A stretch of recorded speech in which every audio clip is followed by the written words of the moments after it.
বাইজি কন্যা পর্ব ২০ লিখেছেন জান্নাতুল নাইমা। যে বিষয়টা খুব সহজে নিজেরা মিটিয়ে নিচ্ছিল সে বিষয়টা খুবই জটিল রূপ ধারণ করল। সোহিনুরের সহজ মনে করা প্রশ্নটি পাঁচফোড়ন গৃহের প্রতিটি সদস্যের মনে মারাত্মক শঙ্কা বয়ে আনল। পলাশ চৌধুরী সোহিনুরের স্নিগ্ধ মুখশ্রীতে স্বচ্ছ দৃষ্টি জোড়ার নিজের সর্বনাশ ব্যতীত অন্য কিছুই দেখতে পেল না।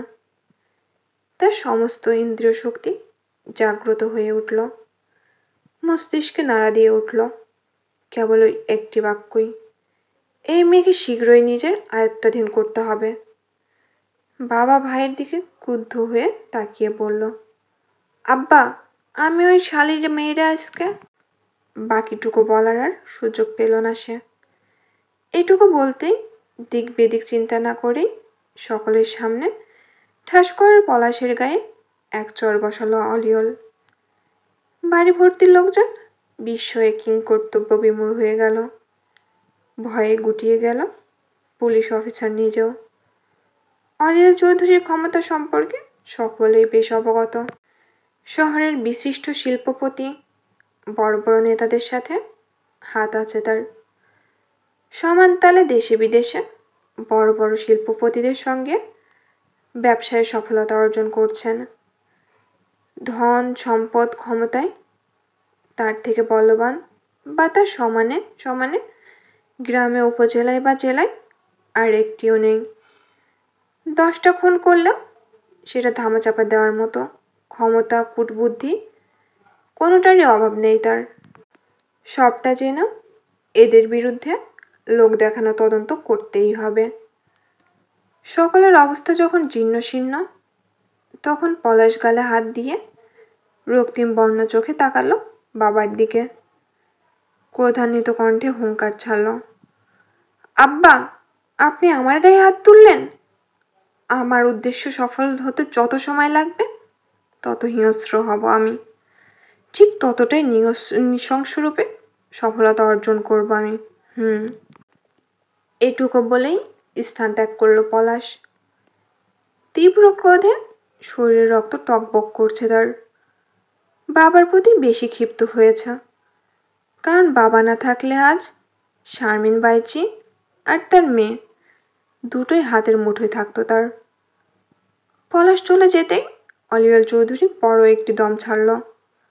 তারপর প্রণয়ের দিকে তাকাতেই দেখতে পেল প্রণয় চোয়ালচোরা শক্ত করে শটানো হয়ে দাঁড়িয়ে আছে। অলিয়ল প্রণয়ের অমন অবস্থা দেখে বলল, তুমিও কি ওর মতো মূর্খতা করবে? আপনার কি মনে হয় আব্বা? বাবার দিকে না ফিরে দৃঢ় কণ্ঠে প্রশ্নটি করল প্রণয়। অলিয়ল বলল, পল্লবের পর যদি আমি কাউকে বেশি ভরসা করি সেটা তুমি। তাহলে নিশ্চিন্ত থাকুন, রোমানার মৃত্যুতে আপনারা কেউ দায়ী নন, তাই এই ঘটনার কোনো প্রভাব আমি আমার পরিবারের উপর পড়তে দিব না। কথাগুলো শেষ করেই এক পলক সোহিনুরের দিকে তাকালো প্রণয়। পরক্ষণে দৃষ্টি সরিয়ে দীর্ঘশ্বাস ছাড়ল। অত্যন্ত কৌশলে রোমানার চাচাদের সঙ্গে বোঝাপড়া করল প্রণয়। তারাও মানতে বাধ্য হলেন যে রোমানা আত্মহত্যাই করেছে। অলিয়ল চৌধুরীর কোনো কন্যা সন্তান নেই। বোনের মৃত্যুর পর প্রেরণা বহু শখ করেই রোমানাকে নিজের কাছে নিয়ে আসে। নিজের ছেলেদের থেকেও বেশি আদরে মানুষ করেছেন রোমানাকে। প্রণয়কে রোমানা ভালোবেসে বলে বাগদানও সেরে ফেলেছেন। কিছুদিন পরেই তাদের বিয়ে হওয়ার কথা ছিল, কিন্তু তার পূর্বেই কী নিয়ে হতাশ হলো রোমানা কেউ বুঝতে পারল না তা। শেষে ধারণা করা হলো ছোটবেলায় মা মারা গিয়েছে, বড় হওয়ার পর আজ অবধি সে বাবাকে পাশে পায়নি। এইসব নিয়েই হয়তো গভীর চিন্তা করতে করতে হতাশাগ্রস্ত হয়ে পড়েছিল, আর সে হতাশাই তাকে মৃত্যুর পথে ঠেলে দিয়েছে। মেয়েটা অতিরিক্ত আবেগপ্রবণ কি না? ঠিক এমন ধারণাই সকলের মস্তিষ্কে চাপিয়ে দিল প্রণয়। যুক্তি দিয়ে বুদ্ধি দিয়ে কৌশল খাটিয়ে নিজের পরিবারকে বাঁচাতেও সক্ষম হলো সে। আবার পরম আত্মীয়দের সাথে সম্পর্ক অটল থাকলো। মোটা অঙ্কের টাকা খাইয়ে পুলিশকেও বিদায় করলো। পুলিশ বিদায় হওয়ার পর ধীরে ধীরে মানুষজন কমতে শুরু করলো।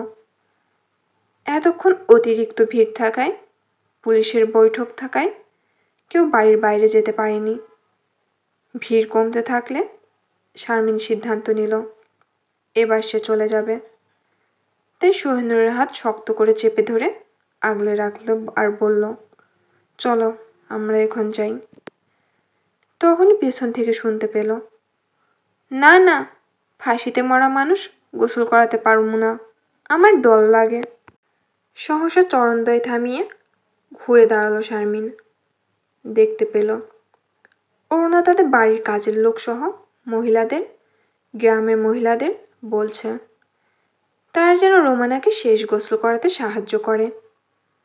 কিন্তু বিস্ময়কর ব্যাপার হলো কেউ রাজি হলো না তাতে। শবনম অরুণা ব্যতীত একটি মানুষও রোমানাকে গোসল করানোর জন্য এগিয়ে এলো না। এমন নির্মম দৃশ্য সইতে না পেরে মান্নাত সহ বাকি বাইজিদের দিকে তাকালো শারমিন।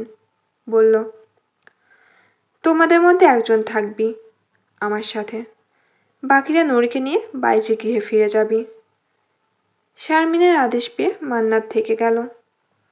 বাকিদের সঙ্গে বাইজি গৃহে ফিরে গেল সোহিনুর। মেয়েকে বিদায় দিয়ে শারমিনের মান্নাত অরুণার সামনে গিয়ে দাঁড়ালো।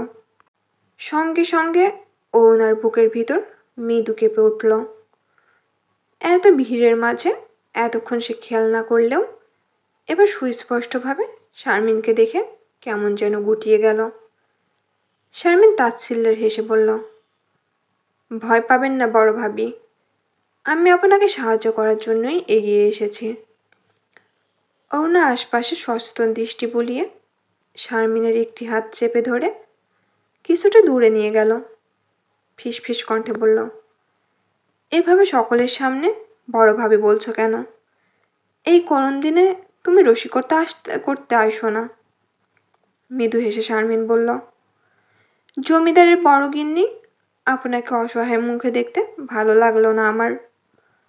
অলিয়াল চৌধুরীর বড় গিন্নিকে সামান্য কাজের লোকের কাছে অনুরোধ মানায় না, তাই তো ছুটে এলাম সাহায্যের হাত বাড়িয়ে দিতে। এক বাইজির থেকে সাহায্য নেব আমি? তোমার মতো বাইজির করুণা নিতে হবে আজ আমাকে? চল জড়া শক্ত হয়ে উঠল শারমিনের। সিনা টান করে দাঁড়িয়ে তীক্ষ্ণ দৃষ্টিতে অরুণার দিকে তাকিয়ে বলল, এই বাইজিকে আপনার স্বামী মন প্রাণ দিয়ে বসে আছে। যে স্বামী ঘরে দুটো বউ রেখে 5টি সন্তান রেখেও এক বাইজির ভালোবাসা পাওয়ার জন্য দিনের পর দিন কাঙালের মতো অপেক্ষা করছে, এই বুড়ো বয়সে এসেও সে স্বামীর ঘর কি করে করছেন আপনি? শারমিনের উচিত জবাবে কোনো উত্তর খুঁজে পেল না অরুণা। সারা রাত বেরিয়ে তখন ফজরের আজান দিচ্ছে। অরুণা স্থির হয়ে দাঁড়িয়ে আছে। শারমিনের বুকে দাও দাও করে অগ্নি জ্বলছে। তবুও সে শান্ত কণ্ঠে আবার অরুণাকে বলল, জমিদার গিন্নি, আর অপেক্ষা করবেন না, এবার মেয়েটার গোসলের ব্যবস্থা করুন, আমরা আমাদের গৃহে ফিরে যাব শীঘ্রই। নিয়তির বড় খেলা বড়ই অদ্ভুত। যে গৃহে বাইজিদের প্রবেশ নিষেধ ছিল, আজ সে গৃহে অনায়াসে তারা প্রবেশ করছিল। আশ্চর্যজনকভাবে পাঁচপ্রহণ গৃহের চরম বিপদে পাশে এসে দাঁড়িয়েছিল শারমিন। এ খবর অনেকেই জানল, আবার অনেকের কাছে গোপনও রইল।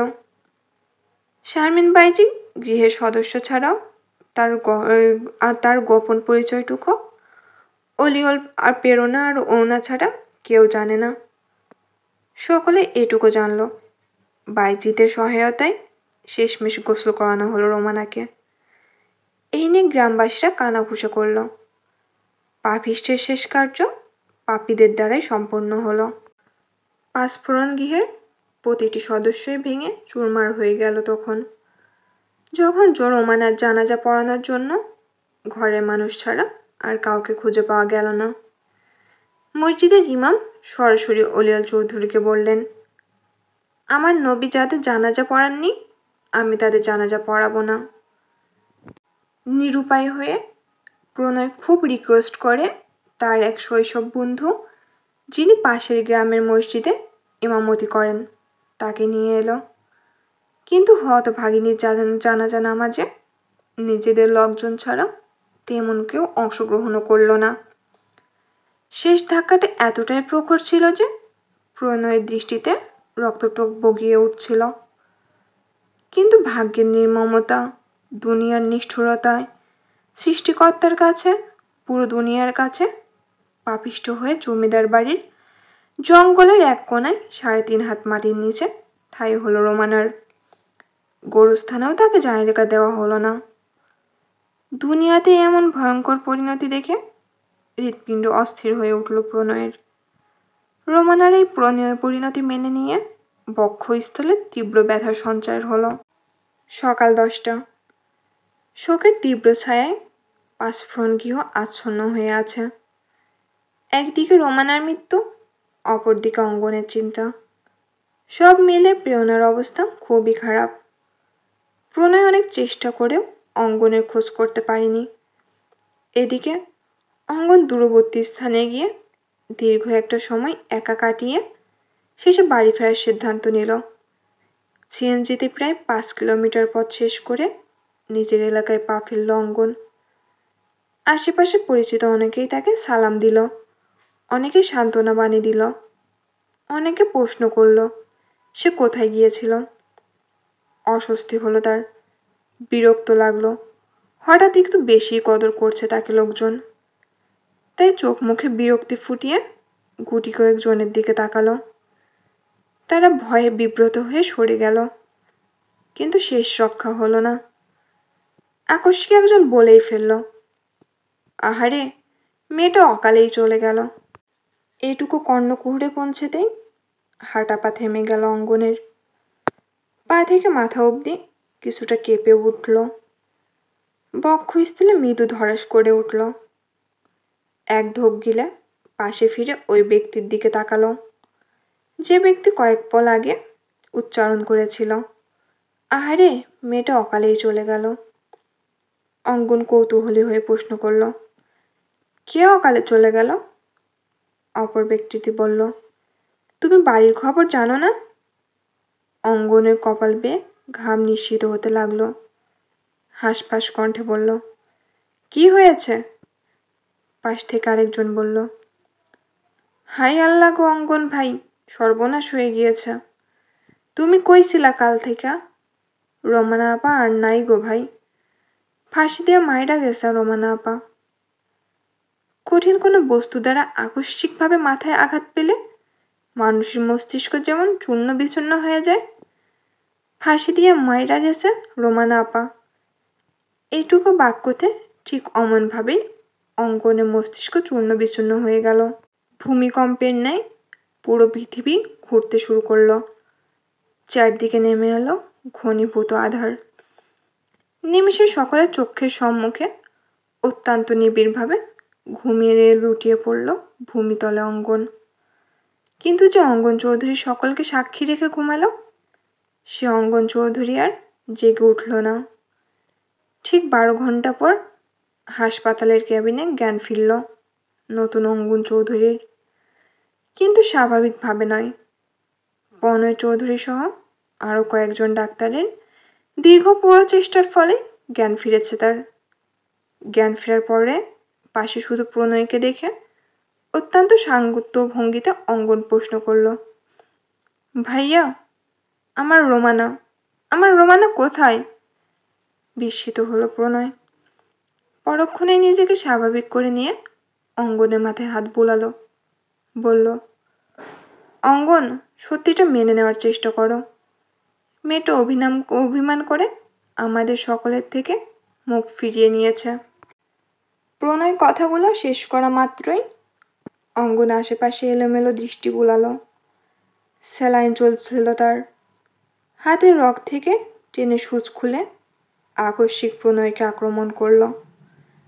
প্রচণ্ড শক্তি দিয়ে কামড়েও ধরল। এমন মারাত্মক পরিস্থিতিতে সর্বোচ্চ শক্তি খাটিয়ে অঙ্গনকে নিজের থেকে ছাড়ালো প্রণয়। তারপর চিৎকার করে নার্সদের ডাকলো।